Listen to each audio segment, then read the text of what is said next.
They tried to scare his family out of their home, but they never expected the father was trained to dismantle terror networks. Garrett Lomax knew something was wrong the moment he saw three men step out of a silver Ford Explorer and walk toward his driveway. They weren't police, but they carried themselves like they wanted everyone to think they were, matching dark polos, tactical belts weighed down with gear, laminated badges clipped to their chests. From a distance, it looked official enough to fool anyone who didn't know better. But Garrett wasn't anyone. He'd spent nearly 20 years spotting men who pretended to be in control when really they were just hiding behind props. Mr. Lomax, the tallest of them, called out, his voice carrying across the quiet street. "We need to talk about that vehicle." Garrett had been cleaning out the back of his truck, an old F-150 that still smelled faintly of motor oil and sawdust. He paused, set the box of tools down, and looked up at the man. Inside the house, his wife Shanice was helping their daughter Leona study for her biology test.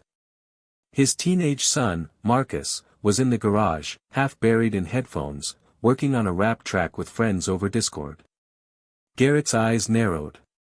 Something about the way the men fanned out across his yard, one by the mailbox, another circling close to his truck, triggered an old instinct. This wasn't a casual HOA visit, and these weren't neighbors on some committee. "What vehicle?" Garrett asked calmly, his baritone voice steady. "That truck," the tall man said, gesturing at the F-150. "It doesn't meet HOA standards. We've had complaints. Rust, oil stains, noise. It needs to be moved immediately.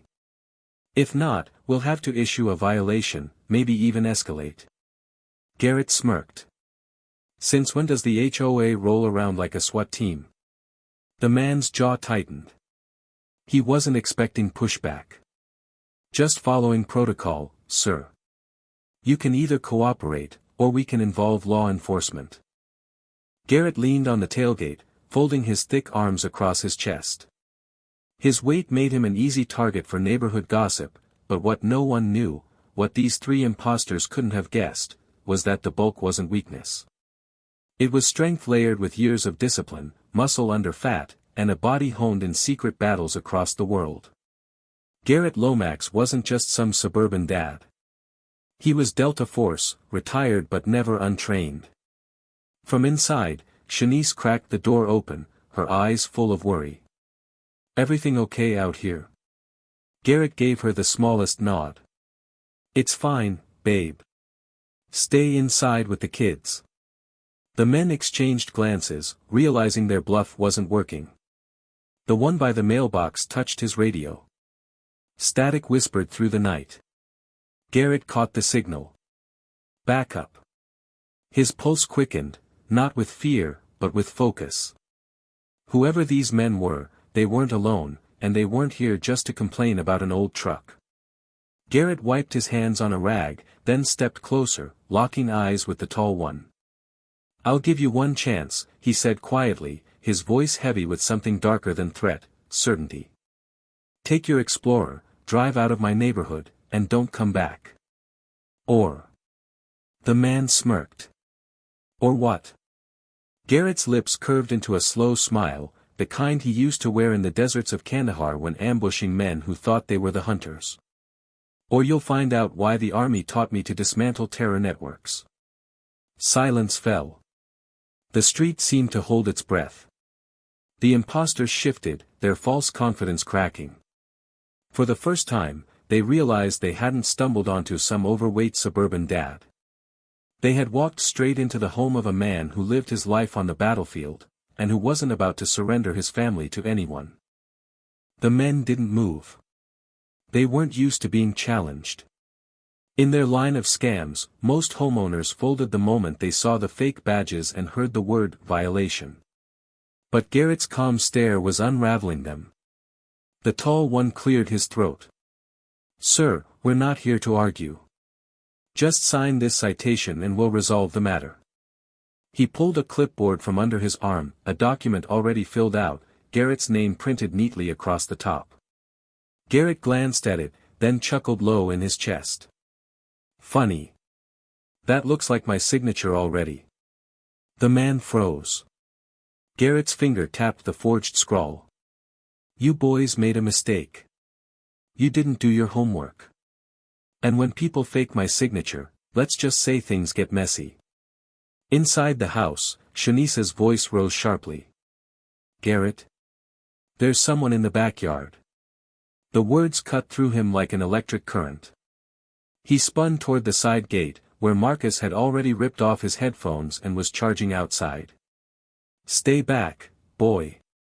Garrett barked, his command voice trained from years of field operations. But Marcus was already halfway to the gate when a shadow moved, another man, dressed the same way, slipping into the yard like a ghost. Now it was clear, this wasn't about the truck, the HOA, or any violation. It was an operation. Coordinated. Deliberate. The imposters were probing, circling, trying to get leverage. Garrett felt the old Delta instincts surge back into place. His heart slowed, his vision sharpened. He wasn't in his driveway anymore. He was in hostile territory, defending a perimeter.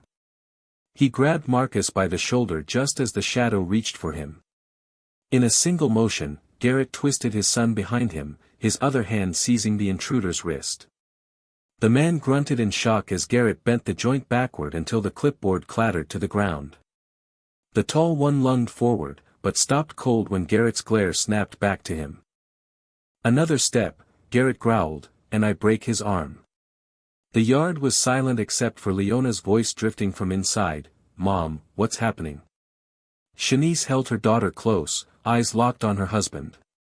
She had seen Garrett angry before, frustrated, protective, but this was different. This was the soldier in him, the man she only knew through stories he rarely told, the man who had once tracked warlords across deserts and jungles. The man in Garrett's grip squirmed. We're just here on business, man. HOA business.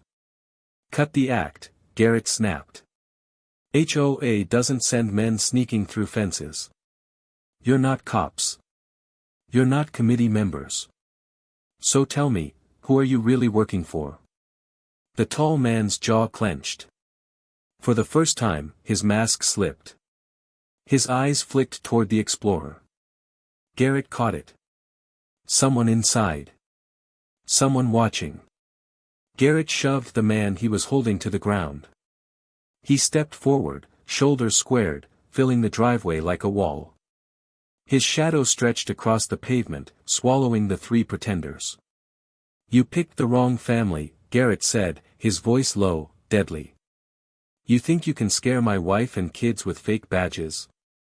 I've dismantled networks bigger than you before breakfast. If you're smart, you'll leave. If you're stupid, his eyes darted to the explorer.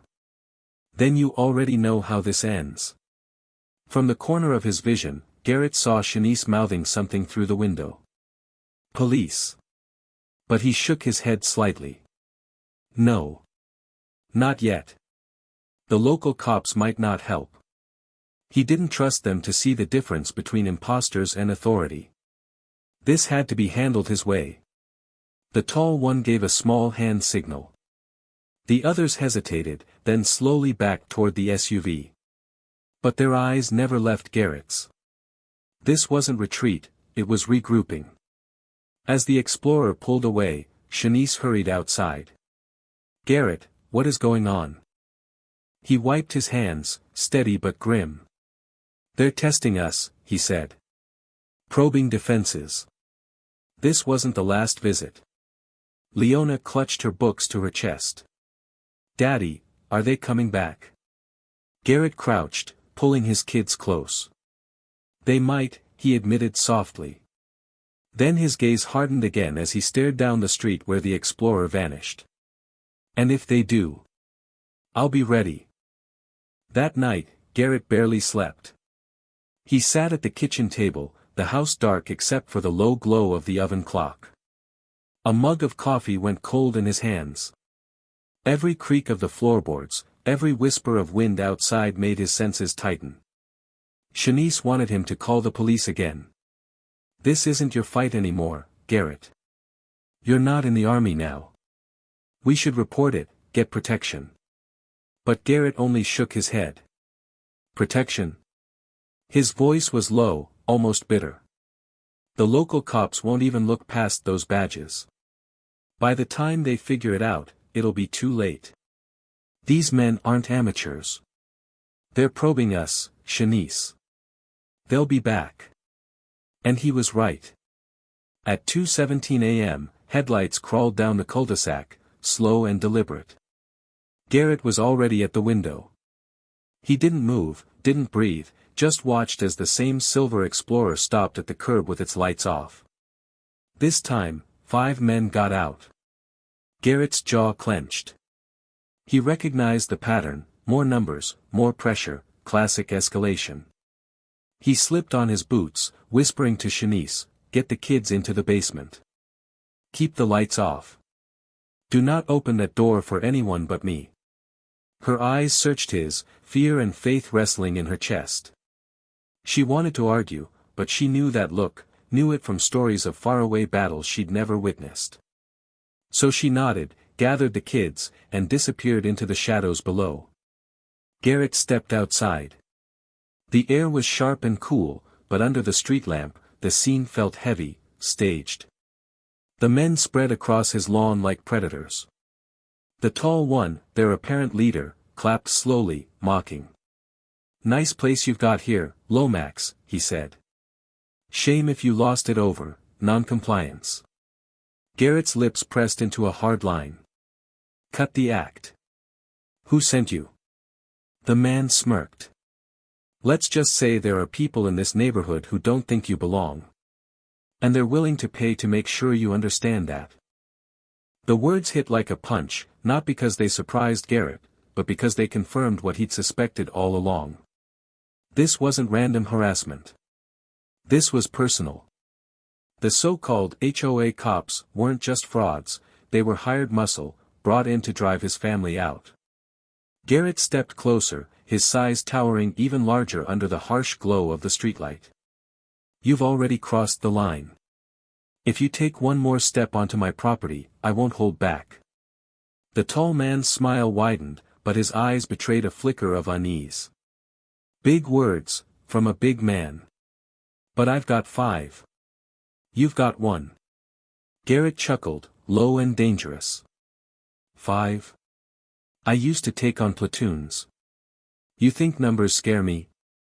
He moved suddenly, faster than his size suggested, closing the distance between them in 2 steps. His fist shot out like a hammer, not to strike but to snatch the man's fake badge.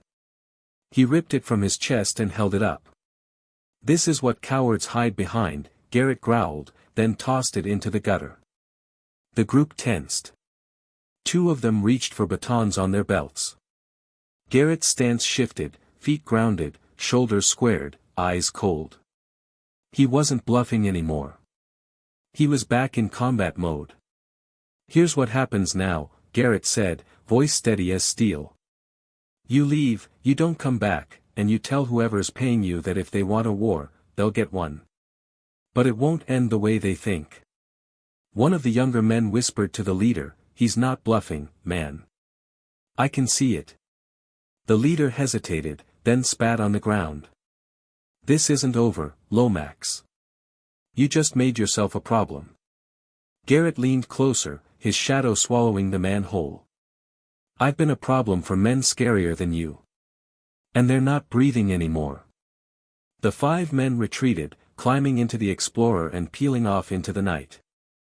Garrett stood in the quiet street long after the taillights vanished. His chest rose and fell with controlled breaths.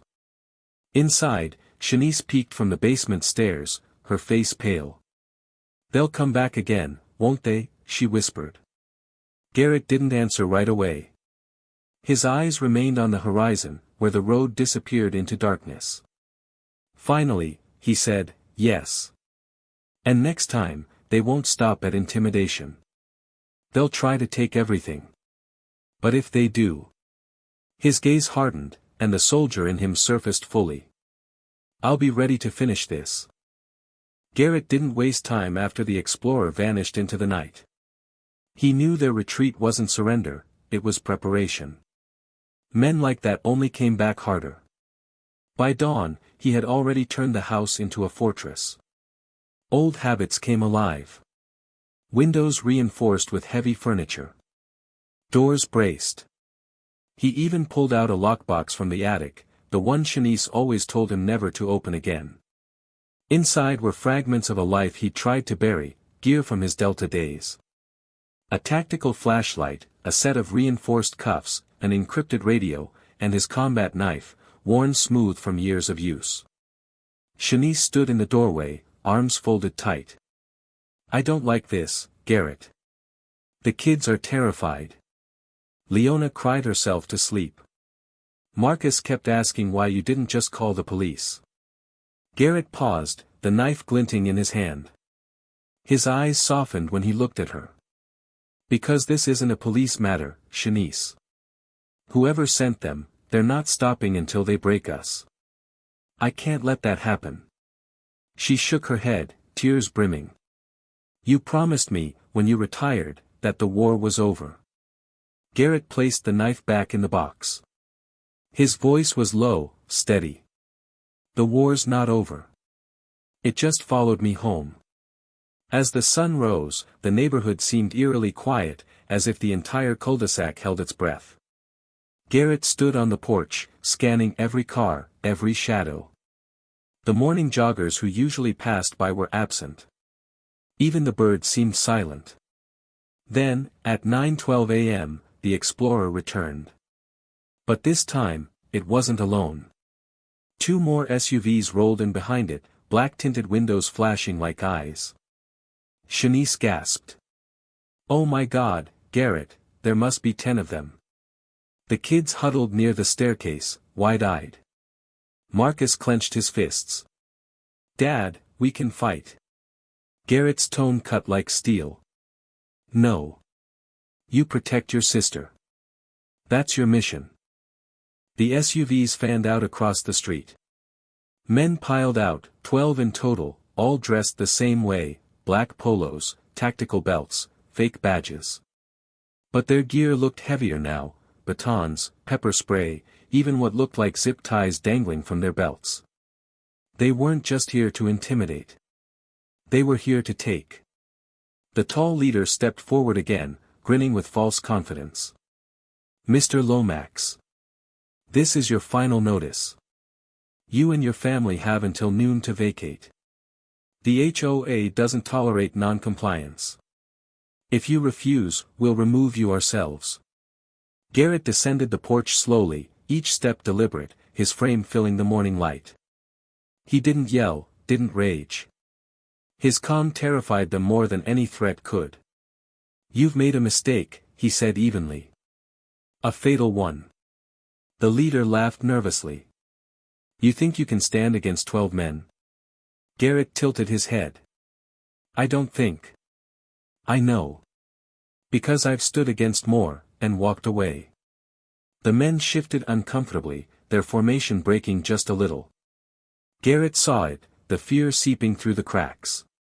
But then, one of them barked an order, and suddenly they advanced, spreading across his yard like wolves circling prey. From the porch, Shanice cried out, "Garrett." But Garrett didn't move backward. He stepped into the center of the lawn, planting himself like an immovable wall. His voice boomed across the neighborhood. "You're not HOA. You're not law. You're mercenaries. Hired thugs. And I'll tell you this once, touch my family, and I will dismantle every one of you." The men froze. For a moment, silence ruled, until the leader gave a sharp nod. And then chaos erupted. 3 men rushed forward at once. Garrett ducked, sweeping one's legs out with shocking speed. Another swung a baton, but Garrett caught his wrist mid-strike, twisting until the weapon clattered to the ground. He shoved him into the third, bodies colliding hard onto the driveway. Shouts filled the air. The SUV's doors slammed. More men poured out. Shanice screamed for the kids to stay down. Garrett's chest heaved, but his eyes blazed with the fire of old battles. He wasn't a suburban dad anymore. He was Delta again, lethal, precise, unstoppable. The fight had begun. The yard exploded in chaos. Garrett's fists moved like wrecking balls, each strike deliberate, every motion designed to end the fight quickly. Years of battlefield instinct surged back, guiding him as if no time had passed since his last mission. The first man he floored didn't get up. The second stumbled, gasping as Garrett's elbow drove into his chest. Two more circled, swinging batons wildly, but Garrett sidestepped, grabbed one by the collar, and hurled him into the flower bed. Dirt and petals flew as the man groaned in defeat. The tall leader shouted orders, but his men faltered. They hadn't expected resistance, much less from a man built like Garrett, solid, unshakable, dangerous. They came thinking they could intimidate a fat black man into surrender. Instead, they had awoken a predator who had hunted warlords. One thug rushed from behind, wrapping an arm around Garrett's neck. Shanice gasped from the porch. But Garrett shifted his weight, gripped the man's arm, and slammed him over his shoulder onto the driveway. Bone cracked. The man screamed. By now, half of them were down. The others hesitated, looking to their leader.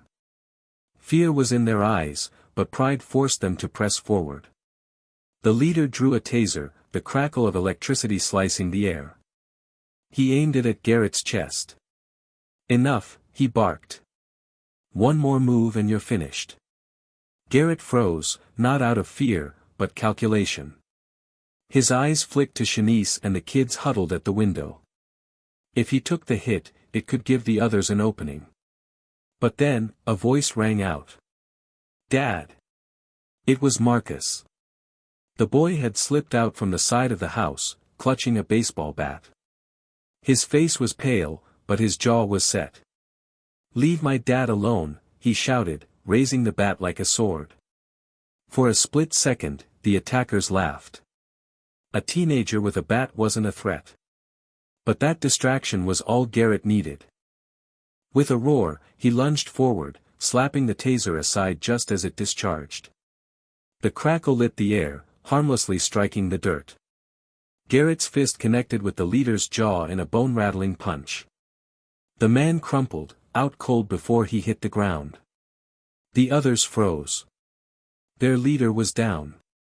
Garrett stood tall over the unconscious body, chest heaving, sweat dripping, eyes blazing. His voice thundered across the lawn. This ends now. You tell whoever sent you that the Lomax family does not break. We do not run. And if you come again, you won't walk away. Silence swallowed the street. One by one, the remaining men dragged their fallen comrades to the SUVs. Doors slammed, engines roared, and within moments, the vehicles sped away, leaving Garrett standing alone in the torn-up yard. Shanice rushed out, tears streaming, throwing her arms around him. Garrett, oh God, are you hurt? He shook his head, holding her close. I'm fine. They underestimated us. Marcus dropped the bat, his hands trembling. Garrett pulled him in, his massive arms wrapping both kids against his chest. You were brave, son, he whispered. But next time, let me fight the battles. That's what I was trained for. Leona clutched her father's side. Dad, who are you, really? Garrett looked down at her, his eyes heavy with truth. I'm your father. And I'm the man who won't let anyone take this home from us. That's all you need to know.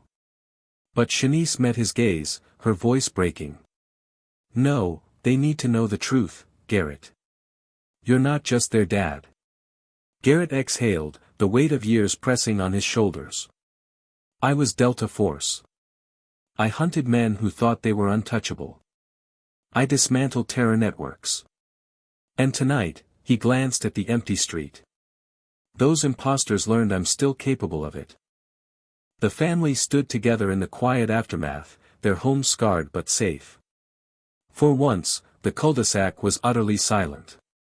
Curtains twitched in distant windows, neighbors who had watched, but never intervened. Garrett didn't care. Let them whisper. Let them wonder. He kissed Shanice's forehead, squeezed his children tighter, and led them inside. This house, he said softly, almost to himself, is ours. And no one, fake cops, hired thugs, or corrupt neighbors, is ever going to take it from us. As the door closed behind them, Garrett glanced once more into the dawn light, his soldier's instinct still burning. The battle was over. But the war for his family's peace had just begun.